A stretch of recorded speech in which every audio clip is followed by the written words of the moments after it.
তুহিনা আর ঈশার সব কথা শুনে ফেলে তুহিনাকে উচিত শিক্ষা দিল অর্পণ। হ্যাঁ বন্ধুরা, এমনটাই দেখা যাবে, তাই সম্পূর্ণ জানতে ভিডিওটিতে লাইক দিয়ে চ্যানেলটি সাবস্ক্রাইব করে দেখতে থাকুন।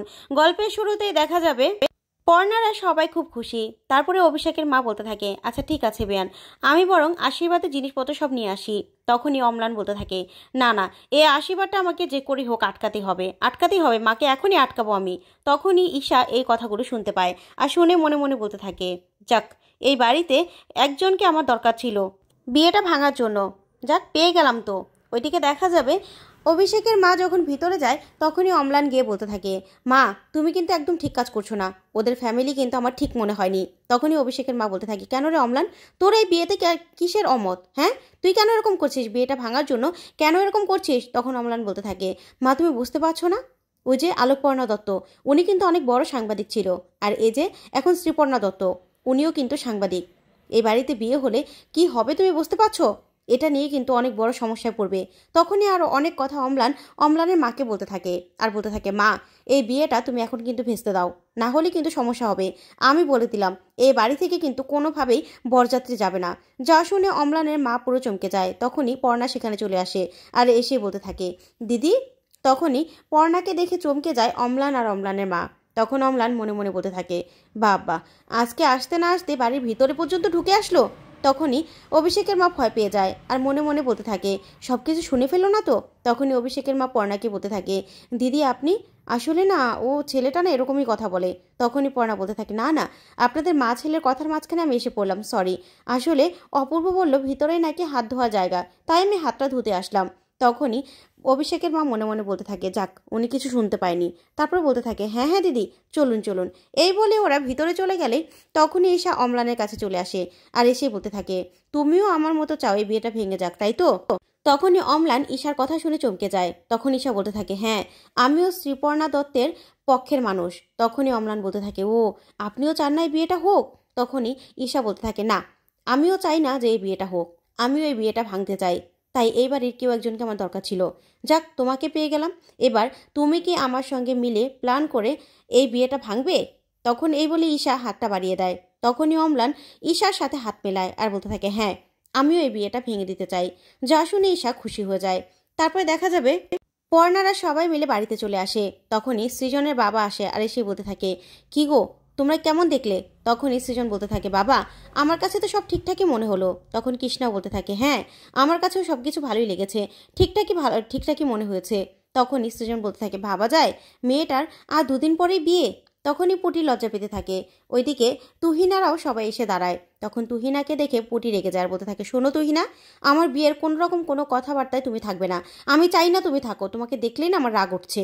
তখনই অর্পণ বলতে থাকে, দিদি থাক না, ও যেটা করেছে ঠিকই, তোর রাগ হওয়ার কথাই, কিন্তু ও না আমাকে কথা দিয়েছে কখনো আর এরকম করবে না। তখন তুহিনা মনে মনে বলতে থাকে, আমারও তোমাকে দেখলে খুব রাগ ওঠে শ্রীপর্ণা দত্ত, শুধুমাত্র সময়টা হতে দাও, বিয়েটা ভেঙে দিলে তারপরে দেখবো তোমার মুখ কোথায় থাকে। তারপর দেখা যাবে অয়ন আর মমিতা বলতে থাকে, আচ্ছা ওই বাড়ির সবাই ঠিকঠাক আছে তো? তখনই সবাই ঠিকঠাক বললে অয়ন খুশি হয়ে যায়। মমিতা বলতে থাকে, আচ্ছা কেনাকাটা কবে করবে? তখন রুচিরা বলতে থাকে, দেখেছিস কেনাকাটার কথা শুনেই চলে এসেছে।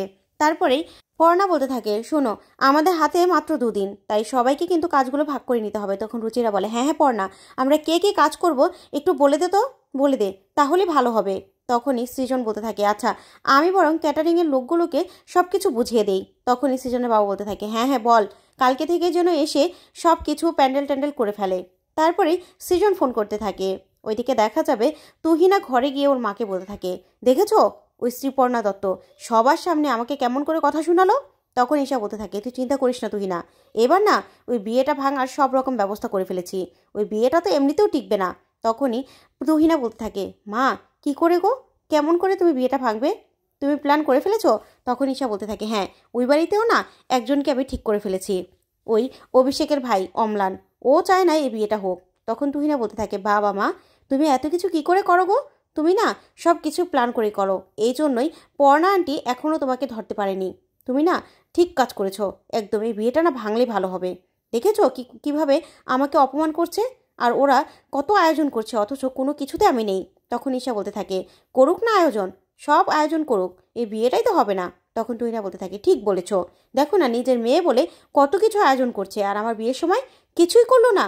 তখন ঈশা বলতে থাকে হ্যাঁ, তাও তো আমি বলাতে বউ ভাতের আয়োজনটা একটু হয়েছিল। তখন তুহিনা বলতে থাকে হ্যাঁ ঠিক বলেছো মা, তুমি না একদম ঠিক বলেছো, ওরা না হলে না তাও করতো না, তোমাকে এতদিন আমি ভুল বুঝেছিলাম মা। তখন ঈশা বলতে থাকে ঠিক আছে, ওদের পক্ষ আর নিবি না তো? তখন তুহিনা বলতে থাকে মাথা খারাপ, ওদের পক্ষ আর নেবো? ওদের কথা আমি আর ভাববো না, তুমি যেরকমভাবে বলবে আমি ঠিক তেমনভাবেই শুনবো। তখন ঈশা বলতে থাকে ঠিক আছে। ওইদিকে দেখা যাবে সবাই শাড়ি দেখতে থাকে। তখন তুহিনা বলতে থাকে আমি তো বিয়েতে সাজবই, যা শুনে সবাই খুশি হয়ে যায়। তারপরে অর্পণ পুটির পিছনে লাগতে থাকে। তখন পুটি আর অর্পণ ফাজলামো করতে থাকলে তখন অয়ন বলতে থাকে কি খ্যাস্টামো শুরু করেছো বলো তো, এরকম খ্যাস্টামো করতে হয় না। ঠিক তখনই পুটিকে অভিষেক ফোন করে আর বাইরে দেখা করতে চায়। তখনই পুটি সৃজন আর পর্ণাকে বললেই তখন ওরা বলতে থাকে যা না দেখা করে আয়, সমস্যা কি। তারপরে পুটির সাথে সাথে বেরিয়ে যায়। ওইদিকে দেখা যাবে অভিষেকের সঙ্গে দেখা করলেই পুটি বলতে থাকে হঠাৎ করে বাইরে দেখা করতে চাইলেন। তখনই অভিষেক বলতে থাকে হ্যাঁ আমি জানি এটা অস্বাভাবিক। তখন পুটি বলতে থাকে না না, আসলে আমিও চেয়েছিলাম যে বিয়ের আগে আপনার সঙ্গে একবার বাইরে দেখা করি। তখনই অভিষেক বলতে থাকে দেখো শ্রীপর্ণা, আমি তোমাকে বিয়ে করতে চেয়েছিলাম ঠিক আছে, তোমাদের বাড়ির সবার সামনে আমি গিয়ে সবটা বলেছিলাম। তখনই পুটি বলতে থাকে কেন, আবার কি হয়েছে? তখন অভিষেক বলতে থাকে না না, আসলে আমি না সব কিছুর ব্যাপারে খুব সচেতন জানো তো, সেটা ভালোবাসার ক্ষেত্রেও আর সব কিছুর ক্ষেত্রেও। তখনই পুটি বলতে থাকে হ্যাঁ সেটা তো আমি জানি।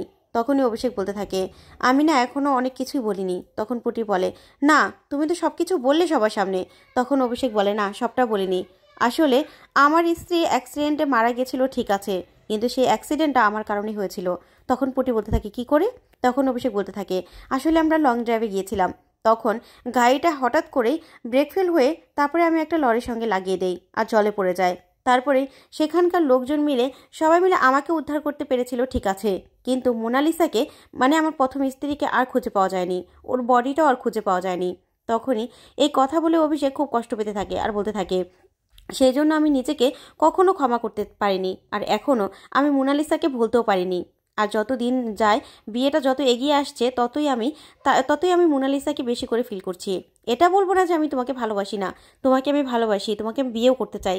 তখন পুটি বলতে থাকে এটাই তো স্বাভাবিক বলো, তোমার প্রথম স্ত্রীকে তুমি ভুলবে কেন সেটা বলো, সেটা আমি কেনই বা চাইবো? আমিও তো জানি যে তার সঙ্গে একটু হলেও তো সংসার করেছো, তাকে ভোলাটা তো কথা নয়, তাই আমি কোনোদিনও তাকে ভুলতে বলবো না। এই দিক থেকে তুমি নিশ্চিত থাকো, আমিও না সব কিছু মানিয়ে নেওয়ার চেষ্টা করব।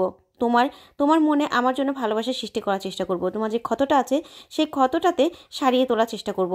তখন এই কথা শুনে অভিষেক খুব খুশি হয়ে যায়।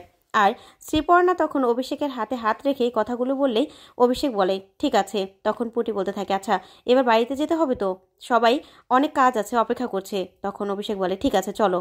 এই বলে ওরা বেরিয়ে গেলে এইদিকে অম্লান সবটা শুনতে পায়। তখনই ঈশাকে ফোন করে সবটা জানিয়ে দিলে ঈশা বলতে থাকে ঠিক আছে হাতে হাত দিয়ে বসে থাকুক না, দেখি কতক্ষণ বসে থাকতে পারে, ওদের বিয়ে তো হবেই না। এই বলে ফোনটা রাখলে তুহিনা বলতে থাকে এখানে সব কিছু করে দিয়ে আবার কিনা হাতে হাত রেখে বসে বসে কথা বলা হচ্ছে, হোক বিয়েটা ভেস্তে দিলে তারপরে একদম উচিত শিক্ষা হবে। ঠিক তখনই সেখানে অর্পণ চলে আসে, এসেই বলতে থাকে তুহিনা।